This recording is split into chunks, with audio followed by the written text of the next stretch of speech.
Hi guys, today I'll be talking about meal planning for weight loss, and this can serve as a guide to anybody who wants to start eating healthy or who plans to start living a healthier lifestyle. So if you like to see videos like this, you can hit the subscribe button or the notification bell so you'll be notified when I release new videos. Thank you. Weight loss focuses more on food. You need to adjust your food intake to fit your calorie needs. So this simply means you need to keep track of your calorie intake 80% of the time, so you are able to keep track of your calorie accuracy and whatever quantity of food you also consume. This is where meal planning comes in. Meal planning might seem simple, but a lot of people struggle with meal planning. For you to achieve your weight loss goals, you have to plan whatever you do on this journey. Planning basically ranges from the food you consume, the water you drink, the kind of exercises you do, the time you sleep as well. And this becomes very overwhelming for some people and difficult for some people, and at the end of the day, they give up on their weight loss goals. The seriousness and energy you put into planning your financial budget for the year, for the month, or even for the day should be the same seriousness or approach you put into planning your meals for your weight loss.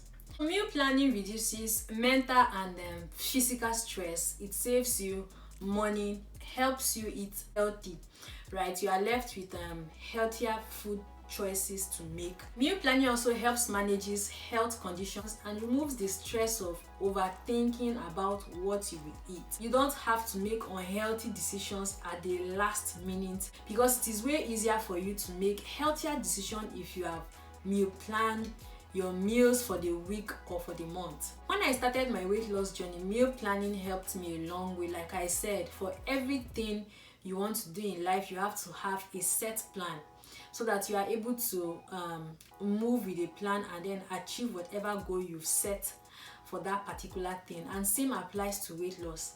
So when I started my weight loss journey, meal plan helped me a lot, right? So I didn't have to worry about what I will eat let's say the following day, or what I'll eat in the afternoon, or what I'll have to eat as dinner, breakfast, lunch, and all of that, because I already had everything set out. It was just left for me to wake up and then make a decision to stick to what I had written out for the day. It is way easier for you to reach your goals when you have your meal plan in place. And I just want to put this out there that you also need discipline to work with a meal plan, right? And this I just remember that I used to always plan my meals, especially writing out the meals, having a timetable before I started my weight loss journey, but I never followed those timetables, right? Because I don't just know, maybe I was not disciplined enough to work with the timetables that I wrote out or the meals that I planned to follow throughout the week. So for me, it was like think it and then make it happen. And most times when you think it and make it happen, you are not exactly making healthier choices. You don't just think it and make it happen with your weight loss journey, right? You have to think it even before the day you eat your food. So if you're a beginner to weight loss or to healthy eating and you struggle with meal planning, I have 6 steps that have helped me stick with my planned meals, and I'll be sharing these 6 steps with you today. Before we go into discussing the 6 steps that will help you plan your meals better, I just like to put it out here that you can actually make meal plans for 1 month, you can make meal plans for 2 weeks, you can make meal plans for 1 week, depending on your schedule. For me, I love to plan my meals within the space of 1 week. It can be different with anybody, right? You could plan your meals for 2 weeks, you could plan your meals even for a month, and it is still fine. I just love to apply flexibility with whatever I do, even with my meal plan, so that even if I want to switch up things, I easily switch up those things and I am not bored eating the same food. This is the major reason why I love to meal plan within the space of 1 week. So for you, it's still fine. You can meal plan for 2 weeks, you can meal plan for 1 month, and it's just perfect. For me, the very first step to meal planning, or how I meal plan my food, is make a list of your favorite foods and stick to the list. This works for me perfectly, right? I create a list of all my favorite foods I enjoy for breakfast. So I write these foods out. I write the ingredients that can make my breakfast, the ingredients that can make my lunch, the ingredients that can make my dinner, and I even go to the extent of writing out the snack I love on this list. This gives you a sense of direction and also prepares your mind towards the kind of foods you'll be opting out to eat for that week. This also does not mean you are restricted to eating those things you've listed out. That's why I said I meal prep within 1 week, so that I'm able to be flexible. So for instance, if you get to try out maybe something nice outside and you want to put it in, you can also have room to put that in. Having an idea of the items you need for your breakfast, for your lunch, for your dinner, and for even your snack. At the point you sit down to make a list of your favorite foods, you are consciously making a decision to get a hold or an idea of the amount of calories you will eat. And if you are aiming to lose weight, this is the first conscious decision you need to make towards achieving your goals. And if you are looking now to also start eating healthy, this is the very first step you take towards achieving your eating healthy decisions, right? So the second step is you make your grocery or your shopping list before you go to the grocery store or before you go to the shopping mall or market. So this is the point where you sit and make your grocery or shopping list from the list of your favorite food. Make food choices that are better, that will support your goals at this point. When you have your shopping list, you are mentally prepared to actually go for the things that are on your shopping or grocery list. You won't just get into the grocery store, or you won't just get into the market and begin to buy the whole market or buy on impulse. The possibility of buying random things in the market is reduced drastically when you sit down and write out a shopping list of the things you need for the month, for the week, or within the space of 2 weeks. The very third step to meal planning that has also helped me and keeps helping me till today is set a shopping or a grocery day. Choose a day that is best for you to actually shop for the things you've written out. If weekends work for you, fine. If weekdays work for you, it is fine. For me, I prefer weekends because I have time and energy to put into my weekly grocery shopping. You don't actually run out on food during the weekdays or within the month, however you choose it, and begin to make unhealthy choices, right? Remember I said if you are able to shop and have your food stuff at home, it will be easier for you to pick up or make healthy decisions when you want to eat your food. The fourth point is write out your meals or create a meal timetable. You will need to write out your meals or create a timetable that actually fits your needs per day.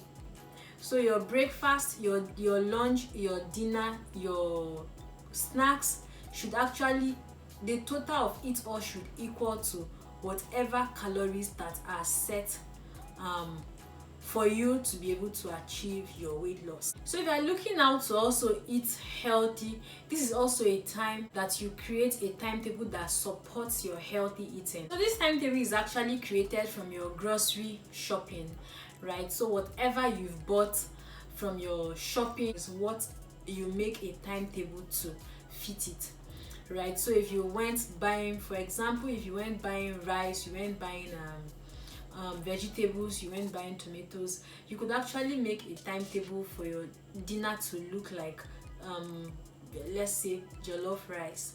Do you understand? Or let's say rice and stew and vegetables. When making your food timetable, just be realistic with your timetable. Make it flexible enough for you to be able to switch things up, right? Because sometimes all of this becomes really boring.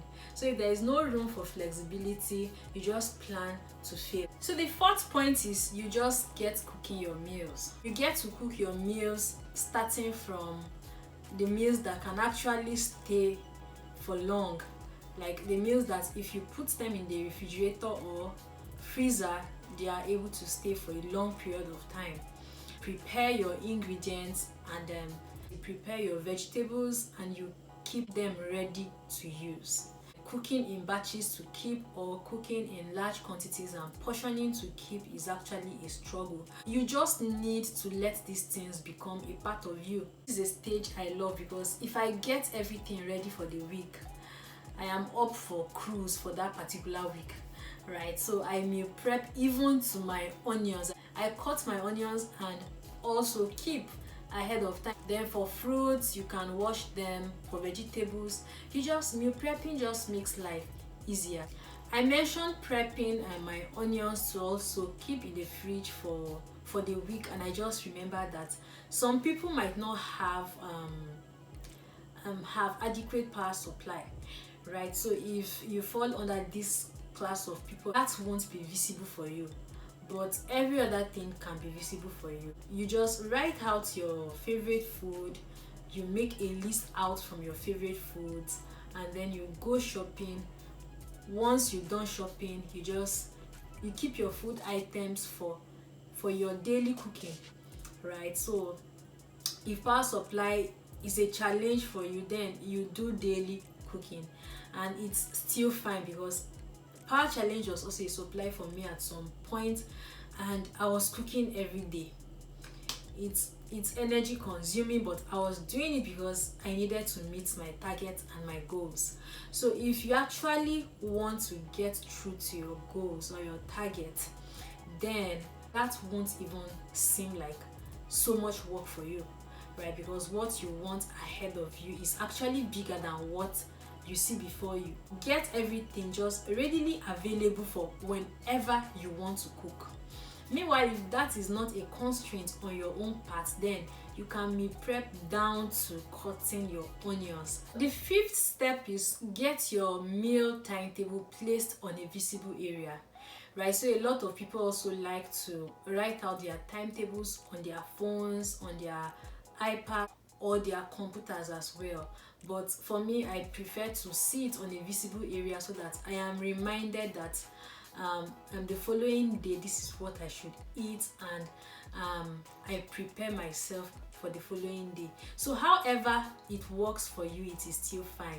Just get out your meal timetable or your food timetable to a place where you can actually see it and then relate with it, and you know what you are up to in regards to food. So the good thing about timetable again that I've noticed from experience is that once you have these things written out, you can actually even prepare for the following day off heart without even getting to look at your food timetable.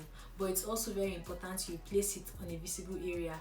Like for me, once a day comes, I am actually aware of what the following day will look like in regards to food. The last point is this might also not seem like a point, but it's very important that you know that you have to consistently do these things to let it stick, right? Like meal planning can be time consuming, right? I know for me those weekends are usually time consuming for me, but once that day is gone, you just realize everything becomes easier. It is only with consistency that habits are changed. It is only with consistency that new habits are built. So if you are looking now to make it a habit and then a lifestyle generally, you need to practice these things. You need to do them over and over and over again. So at some point you notice it doesn't feel like a big deal again, because you've gone through repetitions of this thing or repeating these things, and then it has become a part of you. I hope you enjoyed today's video. If you enjoyed today's video, give it a thumbs up, hit the subscribe button and the notification bell, and thank you for watching. See you in my next video.